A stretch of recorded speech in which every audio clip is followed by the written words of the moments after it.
I I didn't can't breathe when he believe you said said it, that out loud. not because I didn't hear him, but because I heard him too clearly.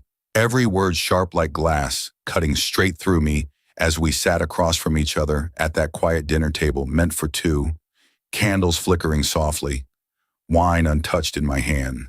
And then my husband, my billionaire husband, the man who built empires and promised me forever, looked straight into his glass instead of at me and said he was in love with her, with my best friend.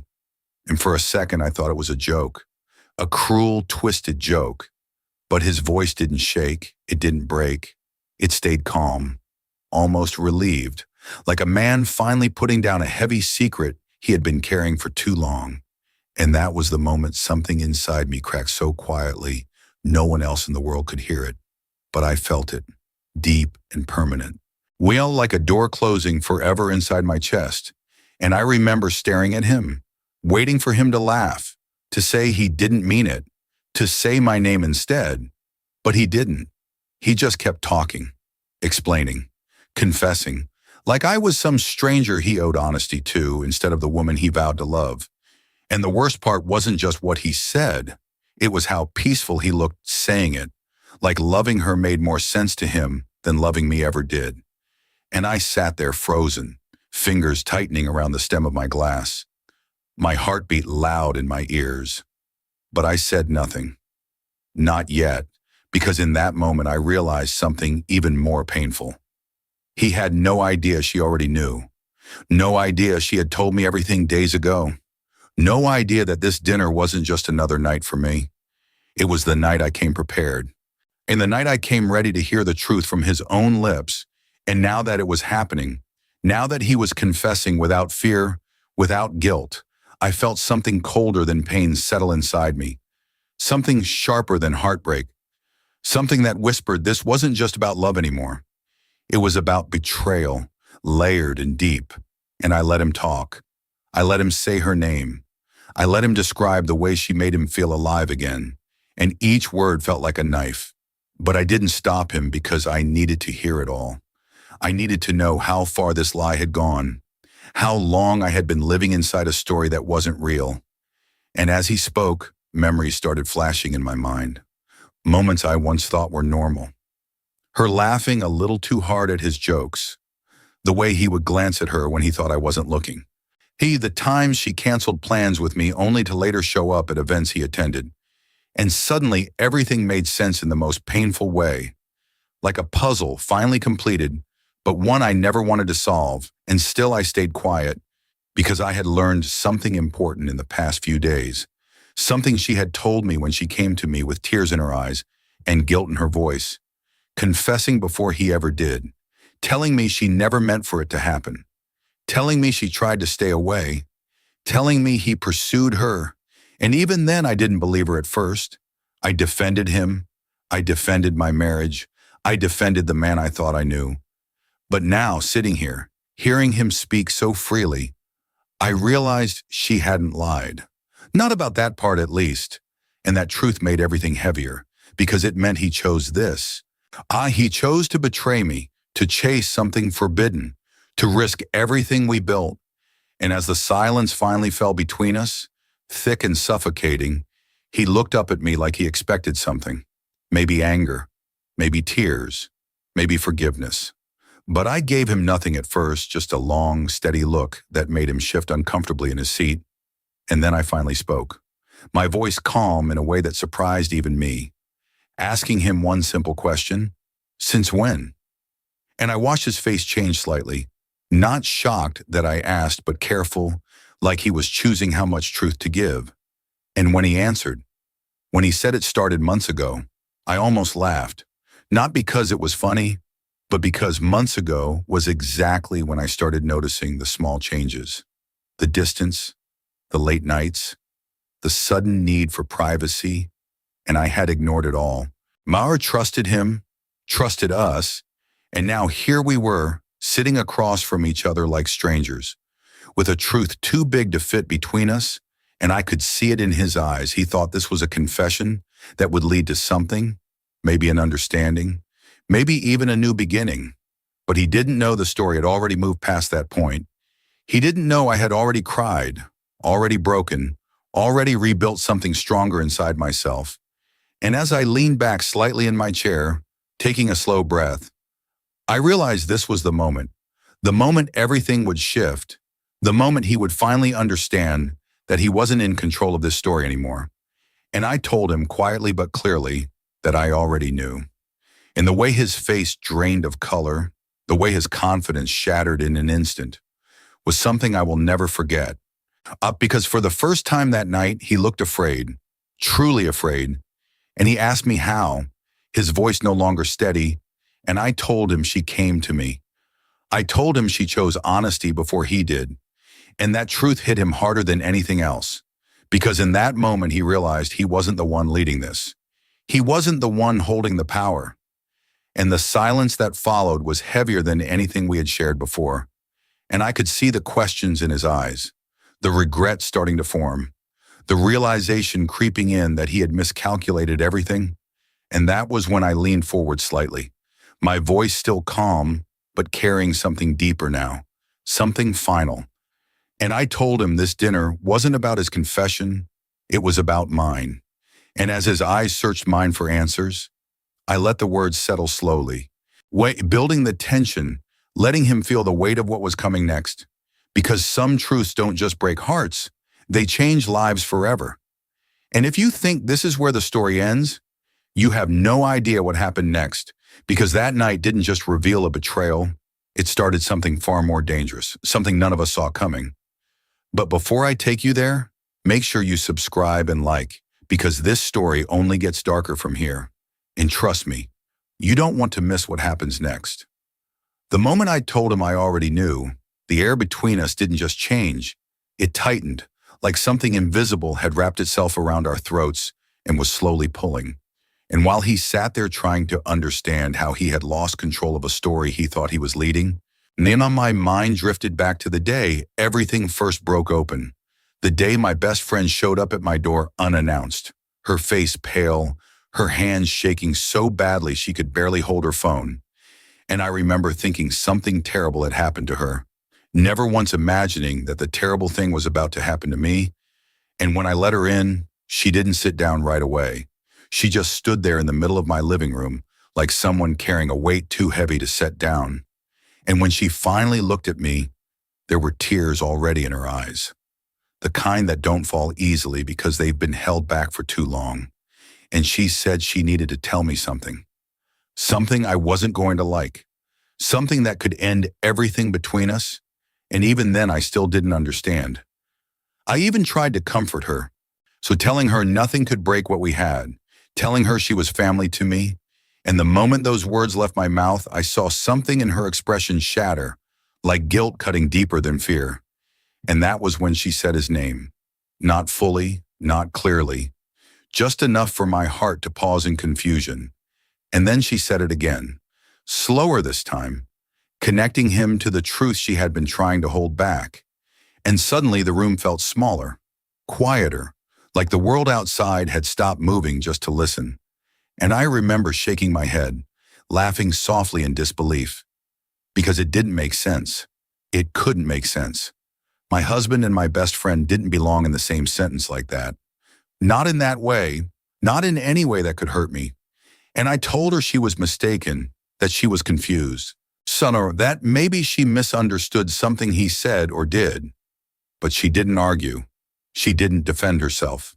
She just reached into her bag and pulled out her phone, her fingers trembling as she unlocked it. And when she turned the screen toward me, everything changed because there it was. Messages, not just one or two, but a long thread of words that shouldn't exist. Words filled with emotion, with longing, with something that looked dangerously close to love. And I felt my chest tighten as I read, my eyes moving faster than my mind could process, trying to find something, anything that would prove it wasn't real. But the more I read, the clearer it became.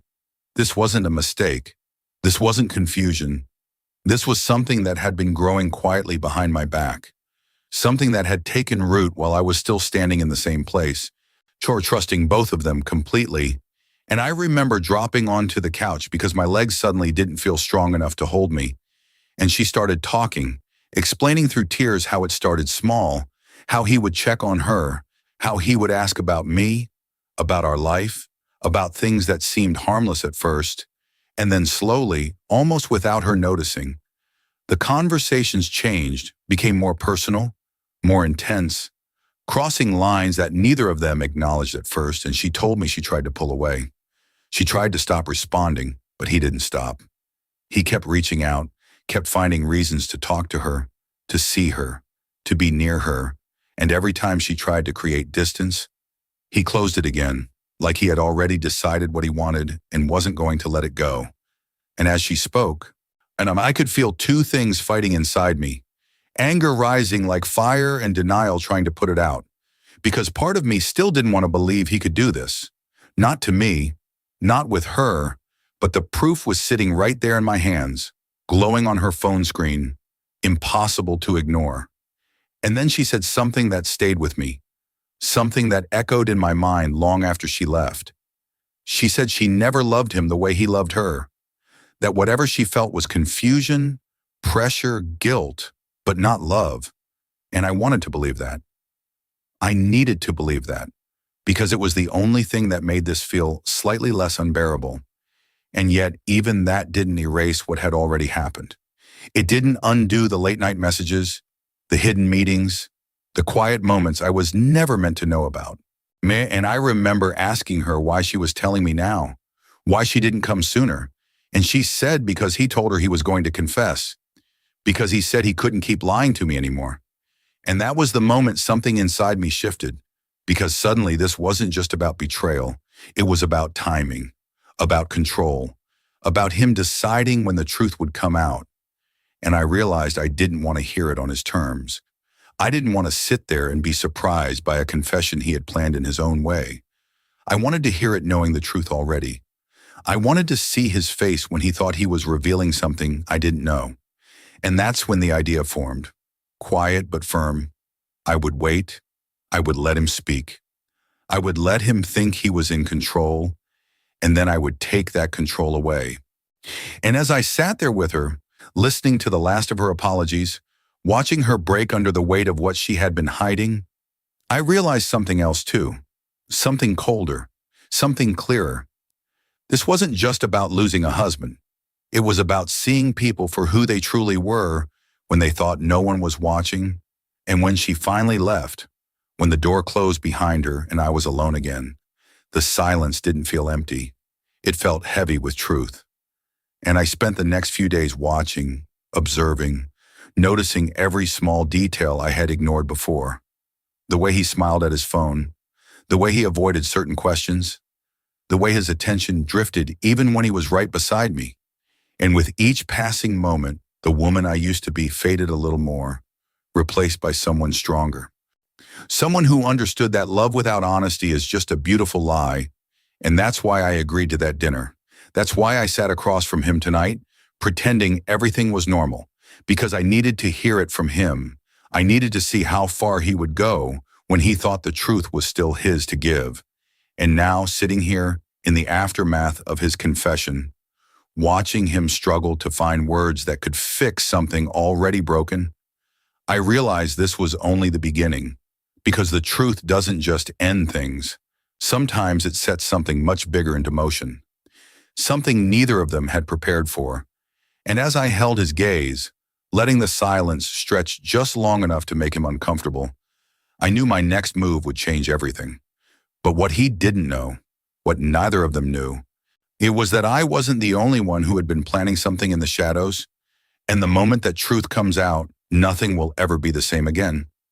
The way he looked at me after I said I already knew told me everything I needed to know, not just about his guilt, but about his fear, because for the first time since this all began, he wasn't the one deciding what happens next.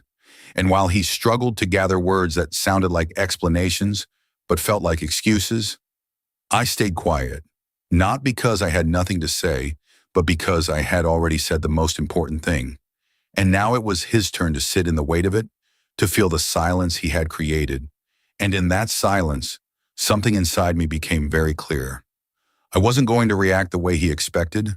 I wasn't going to cry, I wasn't going to beg. I wasn't going to ask him to choose because this was no longer about being chosen. It was about choosing myself.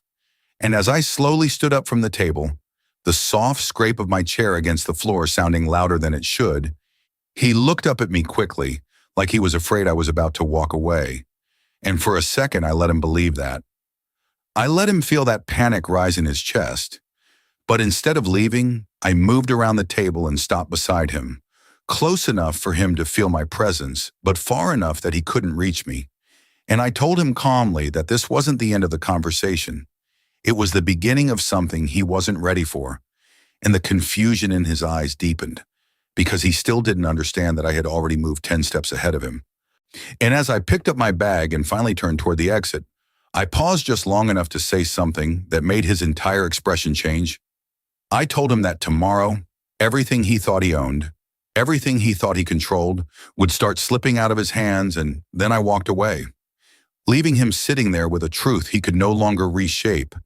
And as soon as I stepped out into the night air, I let out a breath I didn't realize I had been holding, my hands trembling slightly, not from weakness, but from the intensity of holding everything in for so long. And that was when I reached for my phone, not to call him, not to call her, but to call someone he never expected would be involved in this.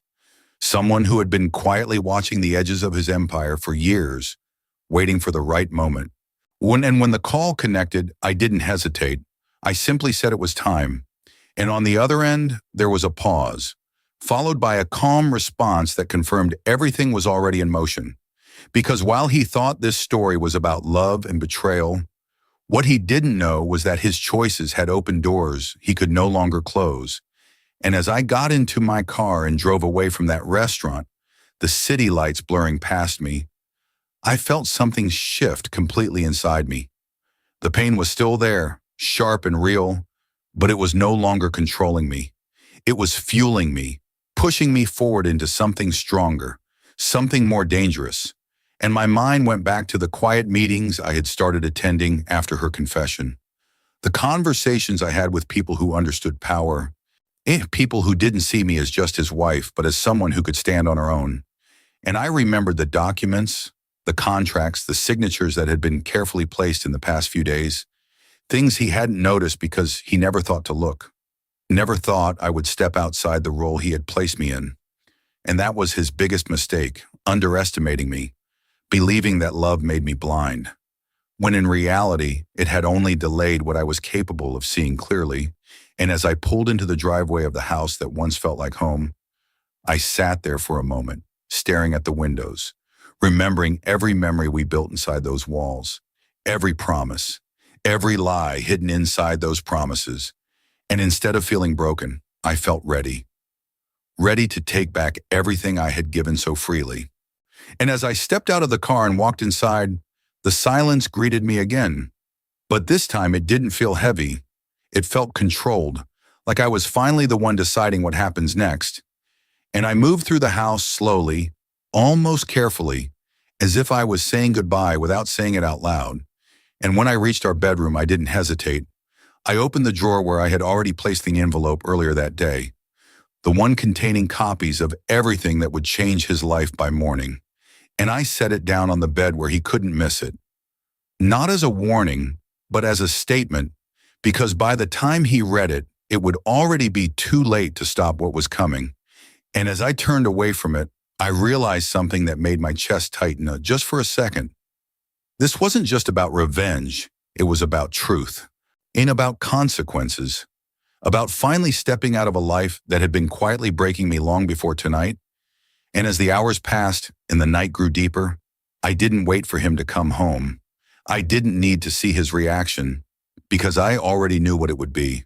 Shock, anger, desperation, all the things he never expected to feel from me. And somewhere in the middle of that night, my phone buzzed softly, a message appearing on the screen from a number I had come to recognize. And when I opened it, there was only one line, short but powerful: "Everything is in place." And I stared at those words for a moment, letting them settle, knowing that by the time the sun rose, nothing would be the same again. Not for him, not for her, and not for me. Morning didn't arrive gently. It came with a weight that pressed against everything. Like the world itself knew something irreversible had already begun, and I woke before the sun fully rose. Not because I had slept well, but because there was no more room left for rest, only action. And as I sat up in that quiet room, I didn't reach for my phone immediately. I didn't rush, because this moment deserves stillness, the kind that comes right before everything changes.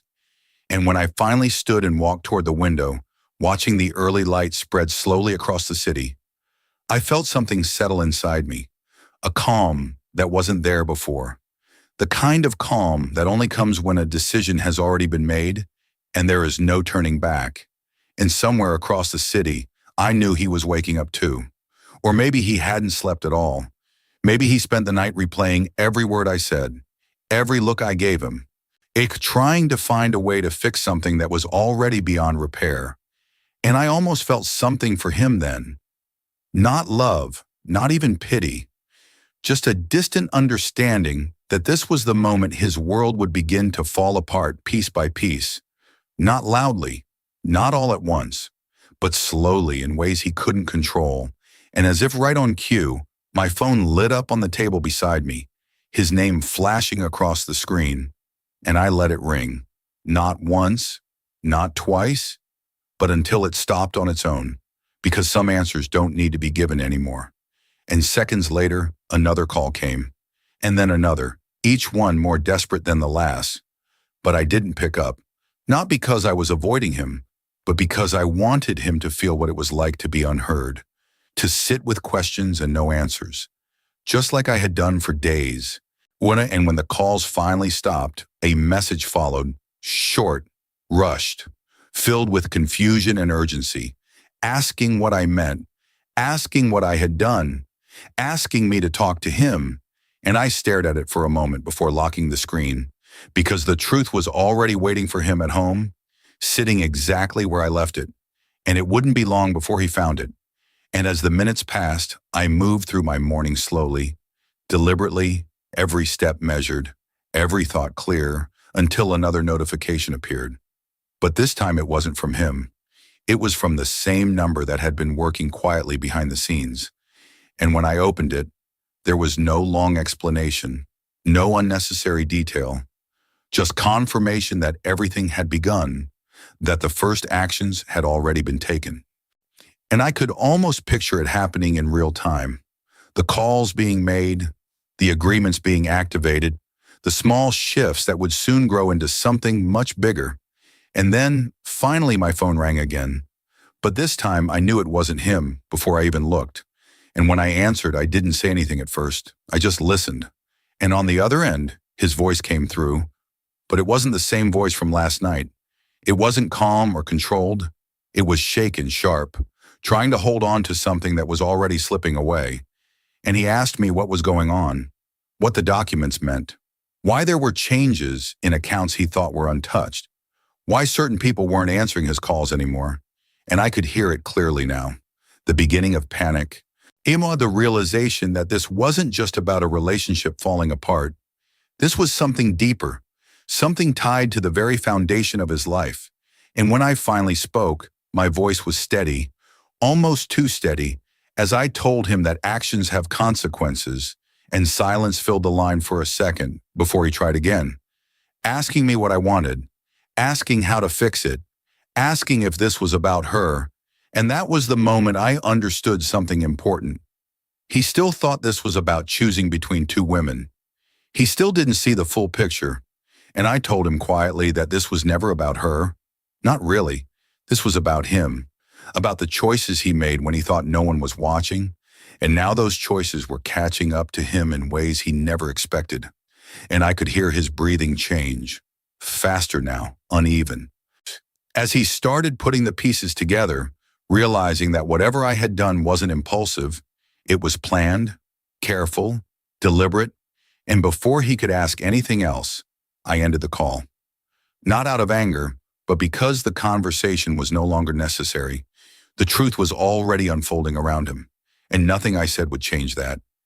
And as I set my phone down, I felt that same calm return, stronger this time, because there was no more waiting, no more wondering, only watching as everything played out exactly as it was meant to.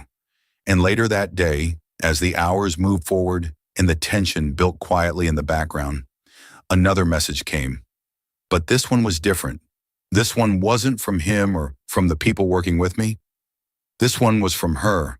And for a moment, I just stared at her name on the screen, remembering the tears, the guilt, the way she stood in my living room asking for forgiveness before I even knew how deep the betrayal went. And slowly I opened the message, reading the words carefully, and she said she didn't know what was happening, that he had been trying to reach her, that things felt out of control, that she was scared, and I could feel the weight of her fear through the screen. But I also felt something else, something that had been growing quietly since the moment she told me the truth. Distance, because no matter what she felt now, no matter how much she regretted it, the damage had already been done. And I typed a response, simple, direct, telling her that some things, once started, can't be stopped halfway, and that she should prepare herself for what comes next. And when I sent it, sure, I knew that message would stay with her, just like everything else. And as the day slowly turned into evening again, the world outside continued as if nothing had changed. But underneath it all, everything was shifting, breaking, reforming into something new. And somewhere in the middle of it, I realized that this wasn't just about taking something from him. It was about revealing who he truly was when everything he relied on began to fall away. And the truth is, people don't really change when they lose control. They reveal themselves, and what he was about to reveal would be something none of us were ready to face. Because as night approached and the first real consequences began to surface, one thing became painfully clear. I didn't expect the storm to have a face, but when it finally showed itself, it was staring back at me from my phone screen, a single notification that didn't look important at first, just another message among many. But the moment I opened it, everything inside me stilled, because this wasn't from him, and it wasn't from her. It was from someone whose name had never once come up in this entire situation, someone who shouldn't have been involved at all. And yet there it was, undeniable proof that this story had been bigger than I ever realized. And as I read the message again, slower this time, my mind began connecting pieces I didn't even know existed. Because the truth wasn't just that my husband had betrayed me, it was that he had been hiding far more than an affair, far more than feelings he couldn't control. He had been living in a world of decisions and risks that stretched far beyond our marriage. And somehow, without knowing it, I had just stepped into the center of it.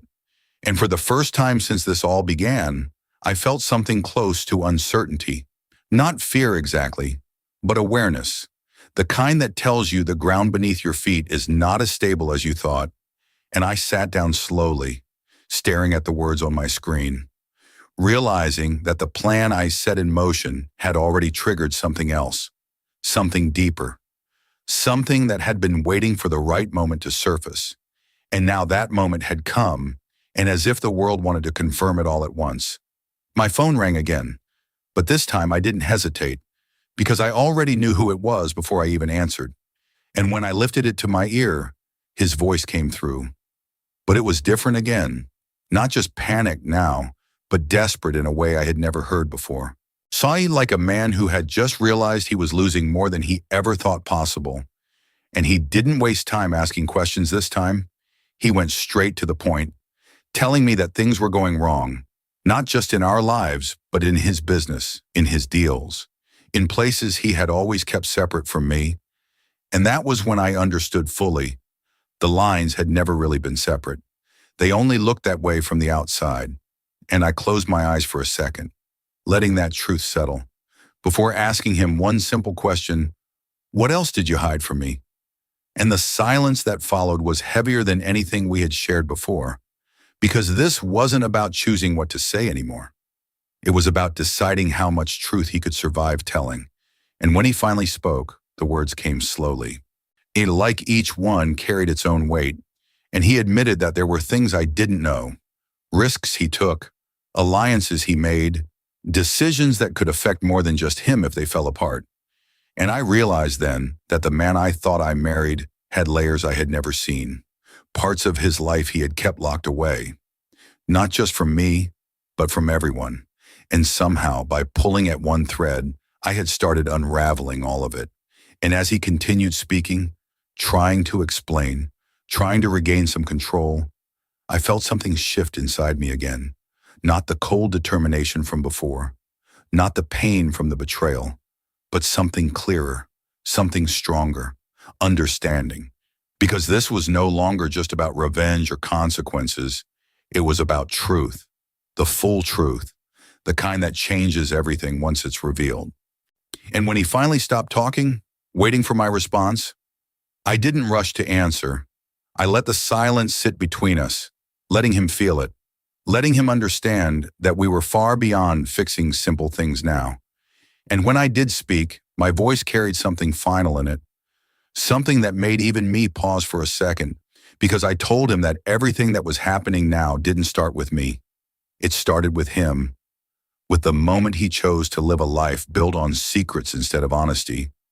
And now those secrets were collapsing all at once, and there was no way to control how they fell. And I could hear it then, the moment he truly understood, not just the situation, but me, the fact that I wasn't going to step back, that I wasn't going to soften or undo what had already been set in motion. And that realization broke something in him in a way I had never seen before. And for a brief moment, there was nothing but breathing on the line. Two people standing on opposite sides of a life that no longer existed. And then, quietly, almost too quietly, he asked if there was anything left to save. And that question stayed with me for a second longer than I expected. Because it wasn't just about us. It was about everything. And I thought about the woman I used to be, the one who believed in forever, in loyalty, in love that didn't break under pressure. And I realized that version of me had already said goodbye without me even noticing. And so I answered him honestly, not with anger, not with cruelty, but with truth, telling him that some things can't be saved once they've been broken in the way ours had, and that the only thing left now was to face what comes next. And when I ended the call this time, it didn't feel heavy. It felt complete, like a chapter closing exactly the way it needed to. And as I sat there in the quiet that followed, I looked around the space that once held so many memories. And for the first time, I didn't feel tied to it. I didn't feel like I was losing something. I felt like I was stepping out of something that had already ended long before I admitted it. And as the final pieces of everything began to fall into place over the next few hours, the truth became undeniable. This wasn't just the end of a marriage. It was the end of an illusion. The end of a life built on things that couldn't hold under pressure. And in its place, something new was beginning. Something uncertain but real. Something that belonged entirely to me. And as I walked away from that chapter, leaving behind everything that once defined me, I understood something I hadn't fully seen before. Sometimes the most painful betrayals don't destroy you. They reveal you. They strip away everything that isn't true and force you to stand in what remains. And what remained in me was strength, clarity, and a future that no longer depended on anyone else's choices. And if you've stayed with this story until now, then you already know this wasn't just about love or betrayal. It was about finding yourself in the middle of losing everything. And if there's one thing I want you to take from this, it's this. Never ignore the quiet signs.